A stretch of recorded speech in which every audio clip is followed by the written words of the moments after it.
दार वीडियो, क्योंकि इसमें जो हम प्रश्न करने वाले हैं वो रहेंगे आपके लिए मोस्ट इंपॉर्टेंट प्रश्न। ठीक है, मोस्ट इंपॉर्टेंट आपके एग्जाम के लिए हैं, तो एक बार पूरा टेस्ट दीजिएगा। तो पहला प्रश्न देख लेते हैं। तो इसमें कहा गया कि क्षेत्रफल और जनसंख्या दोनों की दृष्टि से किसी शहर के विस्तार को निम्नलिखित में से किसके द्वारा जाना जाता है। यानी कि क्षेत्रफल और जनसंख्या दोनों की दृष्टि से किसी शहर के विस्तार को निम्नलिखित किसके नाम से जाना जाता है, उसको कहते हैं शहरी फैलाव के कारण। ठीक है, शहरी फैलाव के नाम से हम उसको जानते हैं। क्वेश्चन नंबर अगला देखेंगे। इसमें कहा गया कि सबसे लंबा राष्ट्रीय राजमार्ग NH-44 कितने राज्यों या फिर केंद्र शासित प्रदेशों से गुजरता है। तो सबसे लंबा राष्ट्रीय राजमार्ग कौन सा है, वो है NH-44, और ये कितने राज्यों से होकर गुजरता है, याद रखेंगे ये 12, टोटल 12 राज्य या केंद्र शासित प्रदेशों से होकर गुजरता है। ये इंपॉर्टेंट प्रश्न था। चलिए क्वेश्चन नंबर अगला देख लेंगे। तो इसमें इसका आंसर दीजिएगा। निम्नलिखित में कौन सा लोहा और इस्पात संयंत्र अंग्रेजों के सहयोग से स्थापित किया गया था। तो कहे देखिए प्रश्न जो है लोहा और इस्पात संयंत्र अंग्रेजों के सहयोग से स्थापित किया गया था, तो जल्दी से इसका राइट आंसर दीजिए। तो गाइस इसका राइट आंसर क्या हो जाएगा, तो बहुत ही शानदार, ये हो जाएगा दुर्गापुर। ठीक है, दुर्गापुर जो है ये अंग्रेजों के सहयोग से स्थापित किया गया था, ये इसका राइट आंसर हो गया। क्वेश्चन नंबर अगला देखेंगे। अगले में बोला गया कि निम्नलिखित में से कौन भारत की सबसे बड़ी सिंचाई नहर है। अब भारत की इनमें से कौन सी सबसे बड़ी सिंचाई नहर है, जल्दी से बताइए। तो इसका राइट आंसर जो हो जाएगा वो होगा यहाँ पर जो इंदिरा गांधी नहर। ठीक, याद रखेंगे इंदिरा गांधी नहर जो है ये भारत की सबसे बड़ी सिंचाई नहर के रूप में बनाई गई थी, इसको इस नाम से जाना जाता है, याद रखेंगे। क्वेश्चन नंबर अगला देखिए।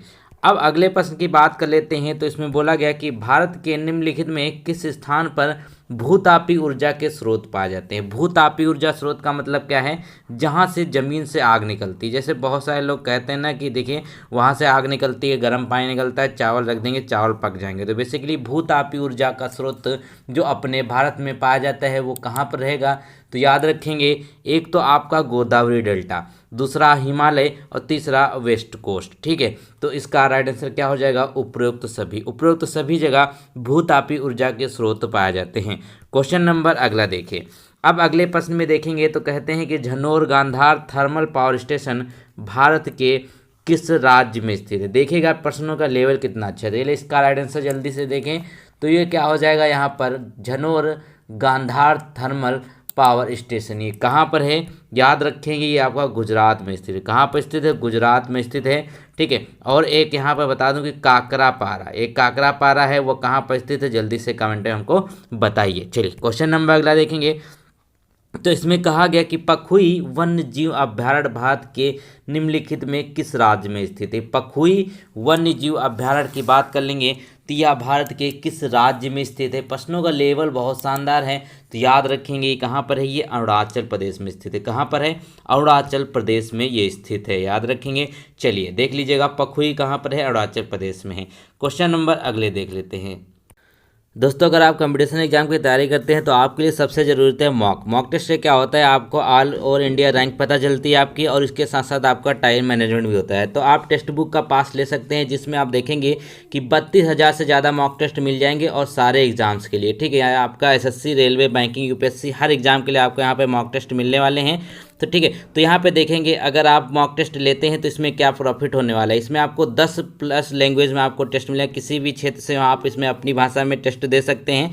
ठीक है, और यहाँ पे सबसे खास बात यह है कि अभी जो है आप 15% डिस्काउंट पा सकते हैं हमारा कूपन कोड विकास यूज़ करते हैं तो। ठीक है, अभी यहाँ पे देखिएगा आपके लिए शानदार ऑफर चलता है रिपब्लिक डे के स्पेशल सेल के लिए। ठीक है, तो यहाँ पर क्या है, आपको 399 रुपये में यहाँ पर ईयरली पास मिल रहा है। अगर आप कूपन कोड यूज़ करते हैं तो आपको यहाँ पर 59 रुपीज़ का ऑफ मिल जाएगा।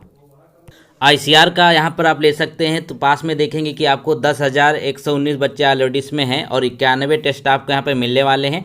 डिस्काउंट लगाएंगे तो 15% आपको यहाँ पर ऑफ मिलेगा। 52 चैप्टर टेस्ट मिलेंगे, 20 सब्जेक्ट टेस्ट मिलेंगे, 10 फुल मॉक टेस्ट मिलेंगे और 9 मॉक टेस्ट आपको यहाँ पर मिलने वाले हैं। तो जल्दी से जाकर डिस्क्रिप्शन में लिंक है, वहाँ से जाकर आप पास ले सकते हैं। मित्रों क्वेश्चन नंबर अगला देखें तो कहते हैं कि जलप्रपात और नदी का निम्नलिखित में से कौन सा जोड़ा सुमेलित नहीं है। ठीक है, यहाँ पर कुछ वाटरफॉल दिए हुए हैं और उसके साथ साथ यहाँ पर वो रिवर्स दी हुई जिन पर वो स्थित हैं। तो एक इनमें से आपको असुमेलित पहचानना है जो यहाँ पर सुमेलित नहीं है।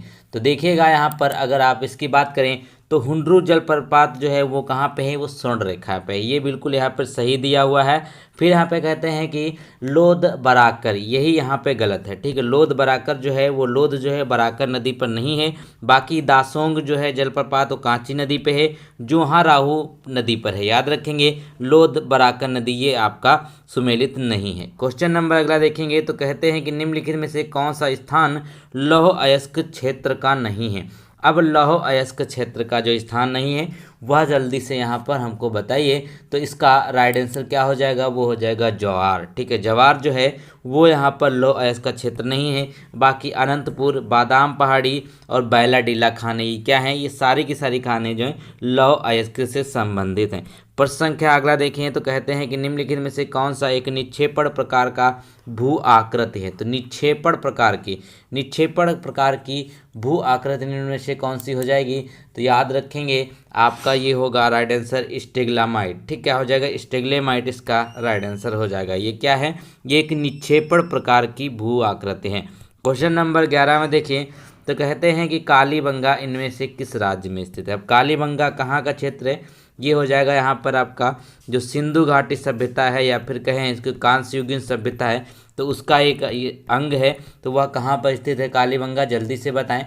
तो ये हो जाएगा आपका, ठीक है, कहाँ पे है, राजस्थान में। कालीबंगा कहाँ है, राजस्थान में स्थित है। चलिए क्वेश्चन नंबर अगला देखेंगे। अगले प्रश्न की बात कर लेंगे तो कहते हैं कि कान्हा राष्ट्रीय उद्यान निम्नलिखित में से किस प्रजाति के लिए प्रसिद्ध है। ठीक है, कान्हा राष्ट्रीय उद्यान किस प्रजाति के लिए प्रसिद्ध है। तो ये आपका हो जाएगा, क्या हो जाएगा, टाइगर्स। ठीक है, मध्य प्रदेश से अगर यहाँ पे देखिए पहली बात है कहाँ, कान्हा कहाँ पे है, एमपी में है। अगर मध्य प्रदेश में है तो सिंपल सी वहाँ पे टाइगर्स के लिए फेमस होगा कि मध्य प्रदेश में सबसे ज़्यादा टाइगर्स पाए जाते हैं। तो टाइगर्स इसका राइट आंसर हो जाएगा। और यहाँ पे शेर किसके लिए है, गिर। गिर जो गुजरात का गिर है वहाँ पे शेर बहुत फेमस है। ठीक है, गेंडे कहाँ से फेमस है, जल्दी से हमको बताइए। क्वेश्चन नंबर अगला देखेंगे तो कहते हैं कि मोनिक्स अभियान निम्नलिखित में से किस देश के एक संयुक्त उद्यम है। ठीक है, मोनिक्स अभियान किस देश के बीच एक संयुक्त उद्यम है। ठीक है, याद रखेंगे मोनिक्स क्या किसके इसके बीच में है। तो ये हो जाएगा आपका भारत और सोवियत संघ। ठीक है, भारत और सोवियत संघ के बीच में है मोनिक्स। क्वेश्चन नंबर अगला देखेंगे, इसमें कहते हैं कि निम्नलिखित में से कौन सा स्थान अनुवात ढाल पर नहीं पड़ता है। ठीक है, कौन सा स्थान जो है ढाल पर नहीं पड़ता है, बेसिकली जो ऊंचाई और ढाल दोनों पे पड़ता नहीं है। याद रखेंगे वो कौन सा हो जाएगा आपका, वो हो जाएगा यहाँ पे मंगलुरु।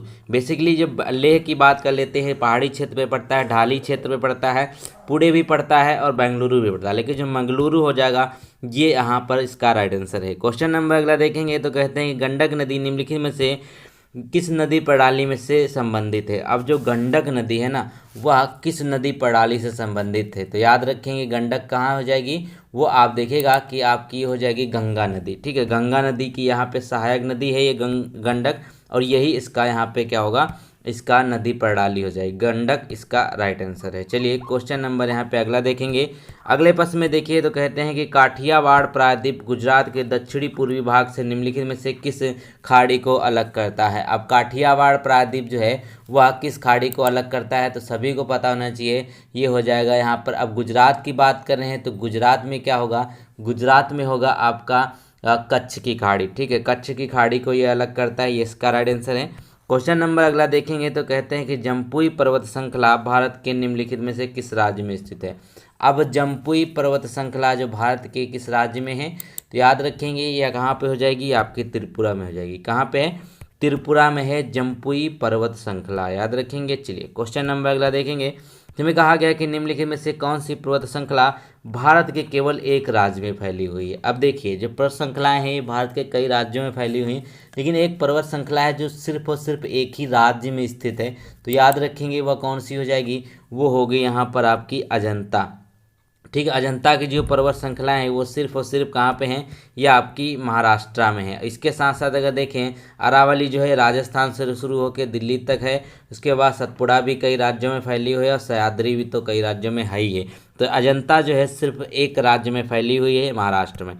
क्वेश्चन नंबर अगला देखें 19 में कहते हैं कि निम्नलिखित में से कौन सा दर्रा प्राचीन सिल्क रोड में स्थित है। चलिए इसका राइट आंसर बताइए। तो प्राचीन सिल्क रोड याद करिए, जब कनिष्क का शासन आप पढ़ते हैं तो उन्होंने क्या किया था, चाइना से जोड़ा हुआ था। ठीक है, चाइना से उन्होंने जोड़ा था सिल्क मार्ग को, वहीं से व्यापार करते थे। तो इसका राइट आंसर क्या होगा, नाथुला हो जाएगा। ठीक है, नाथुला दर्रा जो है वो सिल्क रोड में स्थित है, याद रखेंगे। चलिए क्वेश्चन नंबर अगला देखें, 20 में कहते हैं कि निम्नलिखित में से कौन सा दर्रा अरुणाचल प्रदेश में स्थित है। देखिए जो पासेस है ना, ये एग्जाम में आपके पूछे जरूर जाते हैं। ठीक है, तो याद रखेंगे जो अरुणाचल प्रदेश में स्थित है, अरुणाचल प्रदेश में कौन सा स्थित है, तो बहुत ही आसान ही क्वेश्चन है। तो ये हो जाएगा यहाँ पे बोमडिला पास। ठीक है, बोमडिला पास जो है वो कहाँ पे, वो आपका अरुणाचल प्रदेश में स्थित है। क्वेश्चन नंबर अगला देखें तो कहते हैं कि प्रसिद्ध मरीना समुद्र तट भारत के निम्नलिखित में से कौन से मैदान का हिस्सा है। अब देखिए जो मरीना बीच है ये भारत का सबसे बड़ा है, याद रखेंगे, सबसे बड़ा बीच है कौन सा, मरीना बीच हो जाएगा। अब ये पूछा गया है ये है कहाँ पर, तो देखिएगा ये किस मैदान का हिस्सा बताया जाता है, तो ये आपका क्या हो जाएगा यहाँ पर, पूर्वी तटीय मैदान। अब देखिए जो भारत है यहाँ पर इस तरह पड़ता है। ठीक है, तमिलनाडु के आसपास। ठीक है, तो आपका राइट आंसर क्या हो जाएगा, पूर्वी तटीय मैदान में। क्वेश्चन नंबर अगला देखें तो इसमें कहते हैं कि मालवा के पठार में चंबल नदी द्वारा काटे गए उबड़े खाबड़ और नाले के निम्नलिखित आकार को किस नाम से जाना जाता है। अब जो मालवा के पठार है वहाँ पर चंबल नदी के द्वारा काटे गए उबड़ खाबड़ और नाले में निम्नलिखित में किस नाम से जाना जाता है, तो याद रखेंगे उसको हम बैडलैंड के नाम से जानते हैं। बैडलैंड का मतलब क्या है, बहुत ही उबड़ खाबड़, जो खराब ज़मीन जिसको कहा जाता है, तो ये इसका राइट आंसर हो जाएगा। बैडलैंड नाम से हम इसको जानते हैं। तो चलिए क्वेश्चन नंबर यहाँ पे हम अगला देख लेते हैं। तो अगला क्वेश्चन जो कहता है कि कर्क रेखा भारत के कितने, मतलब यहाँ पे ये होगा कि किस राज्य से होकर गुजरती है। ठीक है, भारत के किस राज्य से होकर गुजरती है, तो इसका राइट आंसर हो जाएगा यहाँ पर आपका मध्य प्रदेश। ठीक, कर्क रेखा जो है ये मध्य प्रदेश से होकर गुजरती है। किस राज्य से, यहाँ से आएगी आपकी जो त्रिपुरा है, ठीक है, मिजोरम से आएगी, त्रिपुरा से आएगी, और यहाँ पे फिर आपका पश्चिम बंगाल, राजस्थान, मध्य प्रदेश, इसी तरीके से 8 राज्यों से होकर गुजरती है। क्वेश्चन नंबर अगला देखेंगे तो कहते हैं कि भारतीय रेलवे को कितने जोन में बांटा गया था। टोटल जो भारत के रेलवे के जोन है वो 18 जोन है, याद रखेंगे। भारतीय रेलवे को टोटल 18 जोन में बांटा गया है। प्रश्न संख्या अगला कहता है कि भारत म्यांमार मैत्री सड़क भारत के निम्नलिखित में से किस राज्य को म्यांमार से जोड़ती है। अब भारत म्यांमार सड़क जो है वह किस राज्य को भारत से जोड़ती है, बेसिकली मणिपुर राज्य आपको जाना पड़ेगा। अगर आप म्यांमार के तहत म्यांमार अगर जाना चाहते हैं तो मणिपुर राज्य से होकर आपको जाना पड़ेगा। क्वेश्चन नंबर अगला देखें तो कहते हैं कि निम्नलिखित में से किस राज्य से होकर चंबल नदी नहीं बहती है। अब किस राज्य से होकर चंबल नदी नहीं बहती है ये देखिएगा, तो ये आपका राइट आंसर जो होगा बहुत ही आसान है, वो हो जाएगा गुजरात। ठीक है, गुजरात में चंबल नदी नहीं बहती है। फिलहाल ये देखिएगा ये उत्तर प्रदेश को भी टच करती है और उसके साथ साथ मध्य प्रदेश में बहती है और राजस्थान, ये 3 जो प्रदेश हैं यहाँ पर चंबल नदी आपको देखने को मिल जाएगी। क्वेश्चन नंबर अगला है कि निम्नलिखित में से कौन सी मिट्टी पौधों की वृद्धि के लिए सबसे अच्छी मानी जाती है। अब जो पौधों की वृद्धि के लिए सबसे अच्छी मानी जाएगी मिट्टी, वह मिट्टी कौन सी हो जाएगी, तो याद रखेंगे वो आपकी हो जाएगी लोम मिट्टी। यानी कि लोम मिट्टी जो है बेसिकली वो पौधों की वृद्धि के लिए सबसे उपयुक्त मानी जाती है। क्वेश्चन नंबर अगला देखें तो कहते हैं कौन सा अक्षांश राजस्थान से होकर गुजरता है। बेसिकली जो राजस्थान से होकर गुजरता है वो कौन सा है, कौन सी बेसिकली यहाँ पे रेखा जो है वो गुजरती है, तो याद रखेंगे वो कौन सी हो जाएगी, कर्क रेखा। कर्क रेखा अभी हमने आपको बताया कहाँ से गुजरती है, तो राजस्थान से भी जाती है, याद रखेंगे।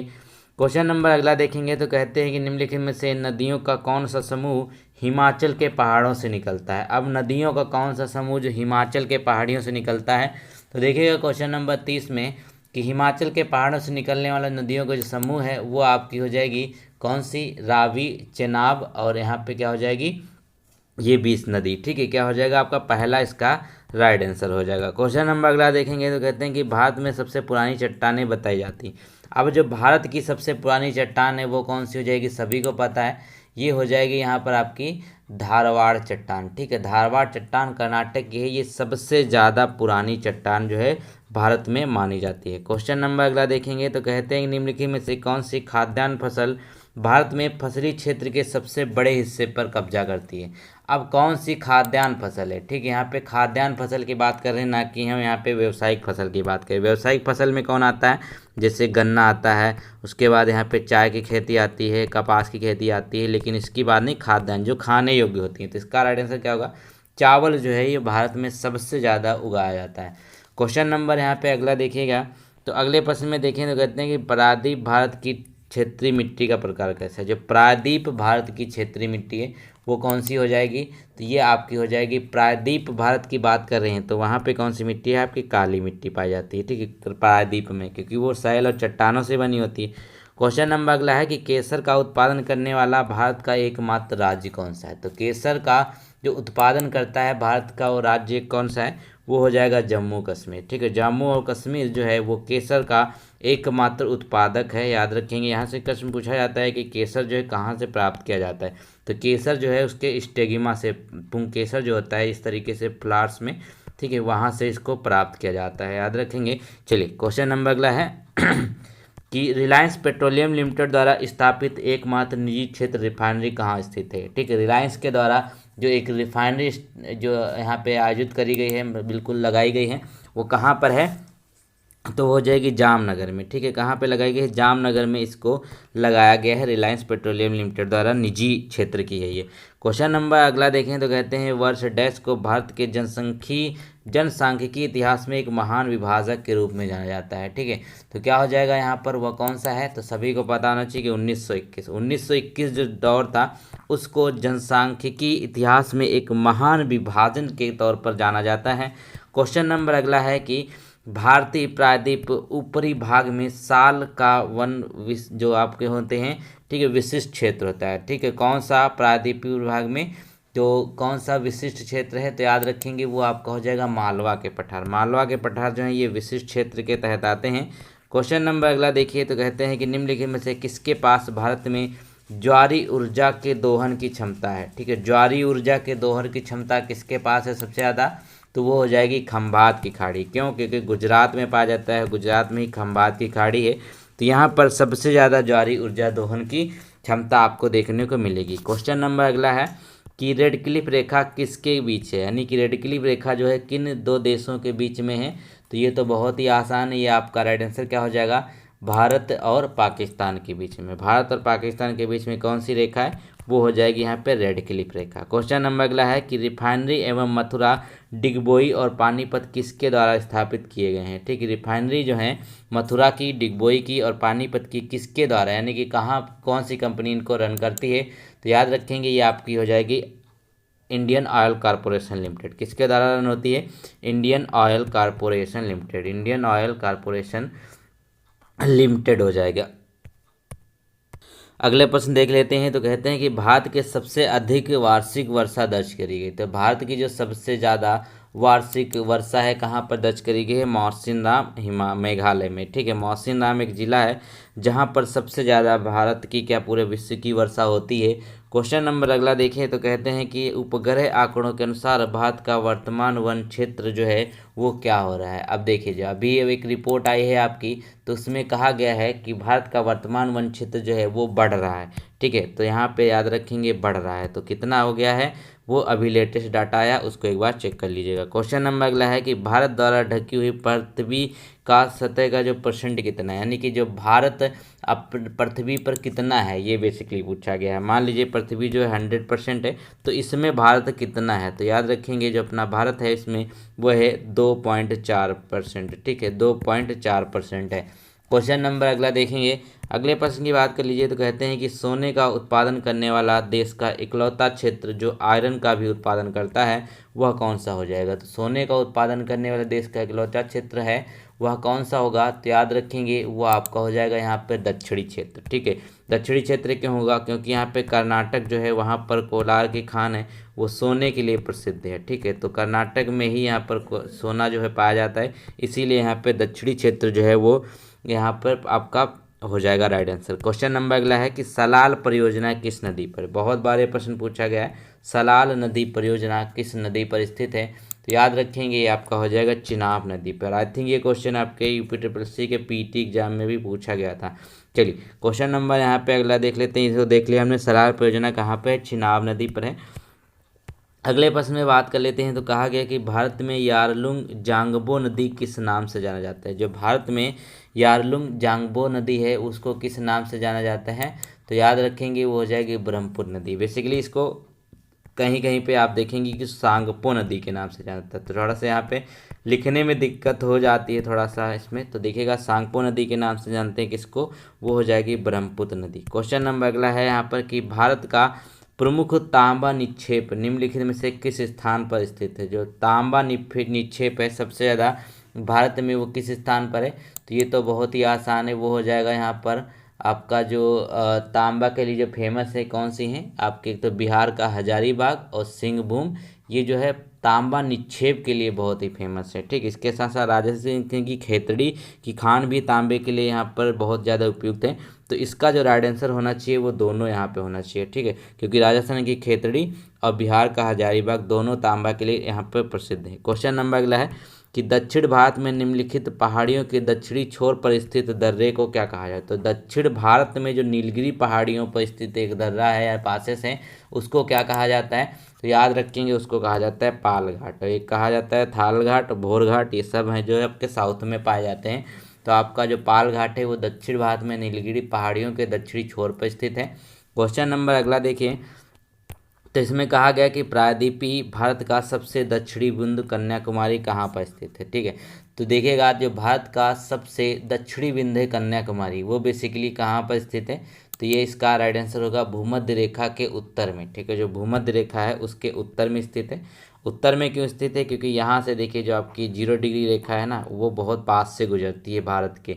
ठीक है, तो ये क्या होगा यहाँ पर है आपका कन्याकुमारी, तो यहाँ पर स्थित है। क्वेश्चन नंबर अगला है कि भारत में सिंचित भूमि का परसेंट लगभग कितना है। तो भारत में जो सिंचित भूमि है बेसिकली वहाँ पे वो उसका परसेंटेज कितना है, 35% इसका राइट आंसर हो जाएगा। ठीक है, भारत की जो सिंचित भूमि है उसका परसेंटेज कितना है, वो हो जाएगा यहाँ पर 35%। चलिए देख लेते हैं और प्रश्नों को। तो चलिए यहाँ पे कुछ और प्रश्नों को देख लेते हैं रिवीजन के तौर पर। तो देखिएगा यहाँ पर कहते हैं कि भारतीय राष्ट्रीय कांग्रेस की स्थापना कब हुई थी। बेसिकली ये रिवीजन के लिए यहाँ पे 20 प्रश्न और यहाँ पे करा रहे हैं ताकि आप लोग भूलें ना। तो क्या हो जाएगा 1885। बेसिकली यहाँ पर जो आपकी भारतीय राष्ट्रीय कांग्रेस की स्थापना हुई 1885 किसके द्वारा, ए वो ह्यूम के द्वारा, याद रखेंगे। चलिए क्वेश्चन नंबर अगला देख लेते हैं। तो कहते हैं कि निम्नलिखित युगों में सिंधु सभ्यता किस युग में पड़ती है। जो सिंधु घाटी सभ्यता है ये किस युग की सभ्यता मानी जाती है।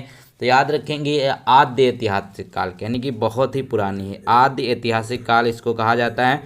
क्वेश्चन नंबर अगला हो जाएगा यहाँ पर कि निम्नलिखित में से कौन सा आश्रम इंद्रियों पर संयम रखने और बौद्धिक विकास करने की शिक्षा देता है। तो इनमें से जो कौन सा एक आश्रम है, ये बढ़िया प्रश्न है, पूछा जा सकता है। तो क्या हो जाएगा ये आपका ब्रह्मचर्य आश्रम। ब्रह्मचर्य आश्रम में बेसिकली होता क्या है, इसमें जो आपकी इंद्रियां हैं इस पर काबू पाना होता है। ठीक है, इनको यहाँ पर आपको इस पर काबू पाना होता है। तो याद रखेंगे ब्रह्मचर्य आश्रम ये कहलाता है।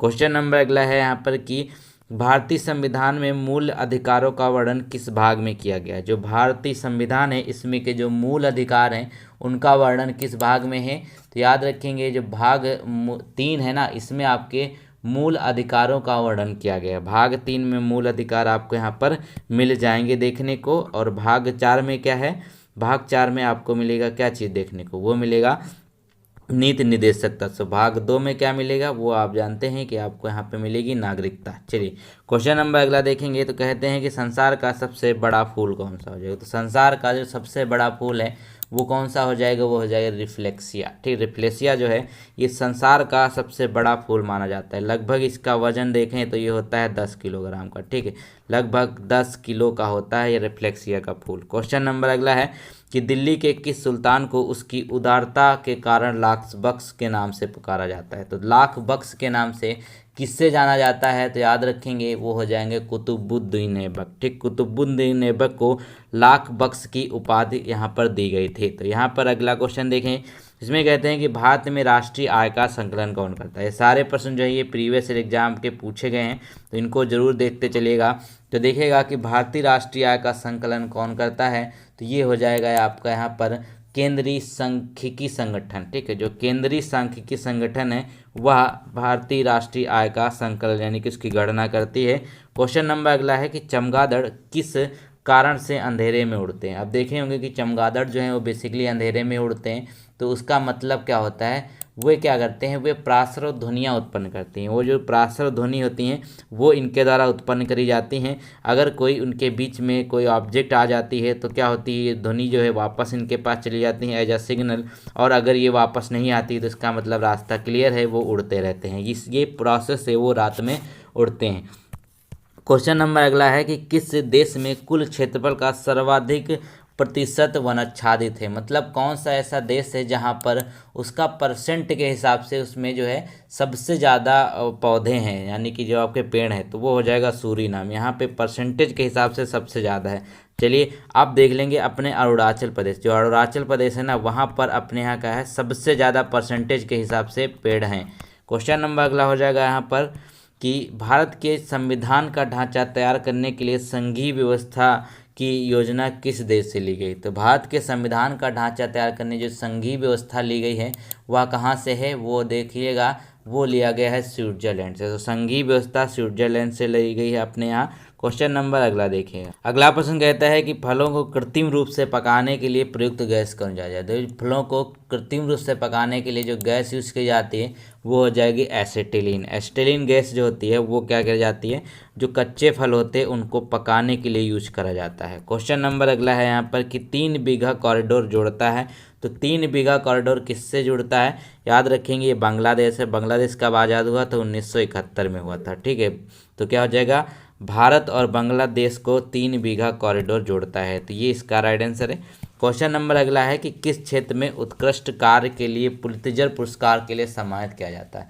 अब जो पुलित्जर पुरस्कार है वह किस क्षेत्र में दिया जाता है, तो वो हो जाएगा साहित्य और पत्रकारिता। ठीक है, साहित्य और पत्रकारिता क्षेत्र में ये पुलित्जर पुरस्कार दिया जाता है। ठीक है, पुलित्जर पुरस्कार दिया जाता है साहित्य और पत्रकारिता के क्षेत्र में। क्वेश्चन नंबर अगला है कि चित्तौड़ में विजय स्तंभ का निर्माण किसने किया था। ये भी प्रीवियस ईयर में बहुत बार पूछा जाता है प्रश्न। तो देखेंगे ये हो जाएंगे आपके राणा कुंभा, यानी कि राणा कुंभा के द्वारा क्या किया गया था, चित्तौड़ में विजय स्तंभ का निर्माण किया गया था। क्वेश्चन नंबर अगला देखिए, तो कहते हैं कि कंप्यूटर डाटा की सबसे छोटी इकाई है। तो प्रश्न देख लेते हैं। तो कंप्यूटर जो है डाटा की सबसे छोटी इकाई क्या होगी, वो याद रखेंगे, आपकी हो जाएगी बिट। बिट जो है वो कंप्यूटर डाटा की सबसे छोटी इकाई होती है। क्वेश्चन नंबर अगला है कि भारत की तट रेखा कितनी है। बेसिकली जो भारत का तटीय एरिया है ना ये पूरा, तो ये कितना है, याद रखेंगे, ये कितना हो जाएगा आपका, टोटल जो है ये 7500 किलोमीटर है। टोटल 7500 किलोमीटर है आपका तटीय एरिया। क्वेश्चन नंबर अगला देखेंगे, तो कहते हैं कि भारत की सबसे लंबी सुरंग जवाहर टनल किस राज्य में स्थित है। जो भारत की सबसे लंबी सुरंग है जवाहर टनल या जवाहर सुरंग के नाम से कह सकते हैं, तो कहाँ पर है, जम्मू और कश्मीर में स्थित। कहाँ पर है, जम्मू और कश्मीर में स्थित है जवाहर सुरंग। चलिए क्वेश्चन नंबर अगला देखिए, तो कहते हैं कि चंद्र ग्रहण तब होता है जब, तो चंद्र ग्रहण कब होता है, जब क्या होता है, जब होता है आपका कि सूर्य और चंद्रमा के बीच में पृथ्वी आ जाती है। ठीक है, सूर्य और चंद्रमा के बीच में अगर पृथ्वी आ जाती है तो उस समय क्या होता है, उस समय चंद्र ग्रहण होता है। क्वेश्चन नंबर अगला देखेंगे, तो कहते हैं कि यहाँ पर कि इंसुलिन की कमी से होने वाला रोग कौन है। बेसिकली यहाँ पे इसका इंसुलिन लिखा जाएगा। तो इंसुलिन की कमी से जो रोग होता है वो कौन सा हो जाएगा, तो इसका राइट आंसर होगा यहाँ पर आपका डायबिटीज़। ठीक है, डायबिटीज़ जो है वो किसकी वजह से होता है, ये इंसुलिन की कमी से यहाँ पर हो जाता है। क्वेश्चन नंबर अगला देखें, तो कहते हैं कि वायुमंडल में ऑक्सीजन का परसेंट कितना होता है। तो वायुमंडल में जो ऑक्सीजन का परसेंट है वो कितना है, वो टोटल 21% है। एक क्वेश्चन और पूछता है कि 78% किस चीज़ का है, ये हो जाए आपका नाइट्रोजन का। तो नाइट्रोजन कितनी है, 78% है। क्वेश्चन नंबर अगला देखेंगे, तो कहते हैं यहाँ पर कि इंडिया विंस फ्रीडम पुस्तक के लेखक कौन है। ठीक है, इंडिया विंस फ्रीडम पुस्तक के लेखक कौन से हो जाएंगे, तो याद रखेंगे ये कौन हो जाए, मौलाना आज़ाद। ठीक है, मौलाना आज़ाद के द्वारा कौन सी पुस्तक लिखी गई, इंडिया विंस फ्रीडम। क्या हो जाएगी, इंडिया विंस फ्रीडम, ये मौलाना आज़ाद के द्वारा लिखी गई एक पुस्तक है। क्वेश्चन नंबर अगला है कि भारत का सर्वाधिक प्रदूषित नगर कौन सा है। ठीक है, भारत का जो सर्वाधिक प्रदूषित नगर है वो कौन सा हो जाएगा, वो होगा आपका यहाँ पर कानपुर। ठीक है, कानपुर जो है इस बार का जो डाटा था वहाँ पे सबसे प्रदूषित आया हुआ था इसके ऑप्शन के हिसाब से, वरना तो यहाँ पे क्या हो जाएगा, ये जो गाजियाबाद है ना ये सबसे ज़्यादा प्रदूषित है, लेकिन ऑप्शन के हिसाब से हम करेंगे। क्वेश्चन नंबर अगला देखेंगे, तो कहते हैं कि श्रम दिवस जो है कब मनाया जाता है। ठीक है, अब इसी श्रम दिवस की बात कर लेते हैं।